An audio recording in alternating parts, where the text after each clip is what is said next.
మన భారతదేశంలో పురాణ కాలం నుండి ప్రసిద్ధి చెందిన పట్టణాల్లో పూరి ఒకటి. ఈ పట్టణం ఒరిస్సా రాష్ట్ర రాజధాని అయిన భువనేశ్వర్కి 60 కిలోమీటర్ల దూరంలో ఉంది. ఈ పట్టణాన్ని పూర్వం పురుషోత్త క్షేత్రమని, శ్రీ క్షేత్రమని కూడా పిలిచేవారు. ఈ పట్టణంలో విష్ణు జగన్నాథుని పేరిట కొలువై పూజలు అందుకుంటాడు. ఈ ఆలయం వైష్ణవ దివ్య దేశాల్లో ప్రముఖమైనది మరియు హిందువులు అతి పవిత్రంగా భావించే చార్ ధమ్ పుణ్యక్షేత్రాల్లో ఒకటి. ఈ ఆలయాన్ని 1078లో కళింగ పరిపాలకుడైన ఆనందవర్మ చోడ గంగాదేవ ప్రారంభించగా ఆయన మనవడైన రాజా అనంగ భీమ్దేవ్ పాలనలో పూర్తయింది. అంతకు ముందు అక్కడున్న ఆలయాన్ని ఇంద్రద్యుమ్నుని మహారాజు కట్టించాడని అంటారు. దీని వెనుక ఒక కథ ఉంది. జగన్నాథుని పూజించిన విశ్వవాసుడు. ఈ జగన్నాథుడు గిరిజనుల దేవుడని, నీల మాధవుడనే పేరుతో పూజలు అందుకున్నాడని స్థల పురాణం. అడవిలోని ఓ రహస్య ప్రదేశంలో ఉన్న ఈ జగన్నాథుని గిరిజనులు రాజైన విశ్వవాసుడు పూజించేవాడట. విషయం తెలుసుకున్న ఇంద్రద్యుమ్నుని మహారాజు ఆ రహస్యాన్ని కనిపెట్టడానికి విద్యాపతి అనే బ్రాహ్మణ యువకుని అడవికి పంపుతాడు. విశ్వవాసుడు కూతురైన లలితను విద్యాపతి ప్రేమించి పెళ్లాడుతాడు. ఈ జగన్నాథ విగ్రహాన్ని చూపించమని పదే పదే ప్రాధాయపడుతున్న అల్లుడి విన్నపాన్ని కాదనలేని ఆ సవరరాజు అతని కళ్ళకి గంతలు కట్టి గుడి దగ్గరికి తీసుకువెళ్తాడు. విద్యాపతి ఆ దారి తెలుసుకునేందుకు తెలివిగా తాను వెళ్లే ఆ దారి పొడవునా ఆవాలు జారు విడుస్తాడు. కొన్నాళ్లకు అవి మొలకెత్తి దారి స్పష్టంగా తెలుస్తుంది. దీంతో వెంటనే అతడు మహారాజుకు కబురు పెడతాడు. రాజు అడవికి చేరుకునేలాగా అక్కడ ఆ విగ్రహాలు మాయమవుతాయి. దీంతో రాజు నిరాహార దీక్ష మొదలుపెట్టి అశ్వమేధ యాగం చేస్తాడు. నీలాచలం మీద ఓ ఆలయాన్ని నిర్మించి నరసింహస్వామి విగ్రహాన్ని ప్రతిష్ఠిస్తాడు. ఒకనాడు ఆయన అక్కడే నిద్రిస్తుండగా జగన్నాథుడు కల్లో కనిపించి సముద్ర తీరంలో చాంకీ నది ముఖద్వారానికి వేప కొయ్యలు కొట్టుకొస్తాయని, వాటితో విగ్రహాన్ని చేయించమని ఆదేశిస్తాడు. కొయ్యలైతే కొట్టుకొచ్చాయి, కానీ విగ్రహ నిర్మాణానికి ఎవరూ ముందుకు రాలేదు.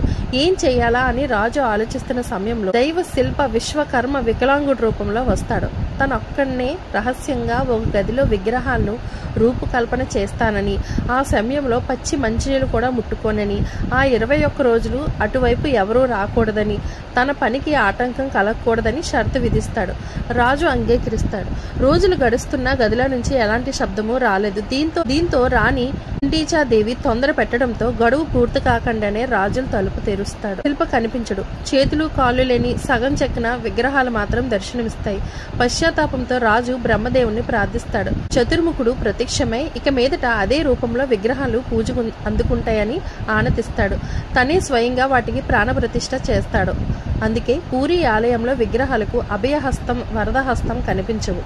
చతుర్దశ భువనాలను వీక్షించడానిక అన్నట్టు ఇంతింత కళ్ళు మాత్రం ఉంటాయి. దేశంలో ఎక్కడా లేని విధంగా పూజలు అందుకుంటున్న దారు దేవతామూర్తులకు 8, 12 లేదా 19 సంవత్సరాలకు ఒకసారి మార్చి నూతన దేవతామూర్తులను ప్రతిష్ఠించుతూ ఉంటారు. దీనిని నవకళేబర ఉత్సవంగా నిర్వహిస్తారు. ఈ ఆలయ ఆధ్వర్యంలో జరిగే ఉత్సవాలన్నిటికల్లా ముఖ్యమైన జగన్నాథ రథయాత్ర పిలువబడే ఈ రథయాత్రలో లక్షలాది మంది భక్తులు పాల్గొంటారు. సాధారణంగా ఏ హిందూ ఆలయంలోనైనా సరే ఊరేగింపు నిమిత్తం మూల విరాట్ను కదిలించరు. అందుకు ఉత్సవ విగ్రహాలు ఉంటాయి. అలాగే ఊరేగింపు సేవలో ఏటా ఒకే రథాన్ని వినియోగించడం అన్ని చోట్ల చూసేదే.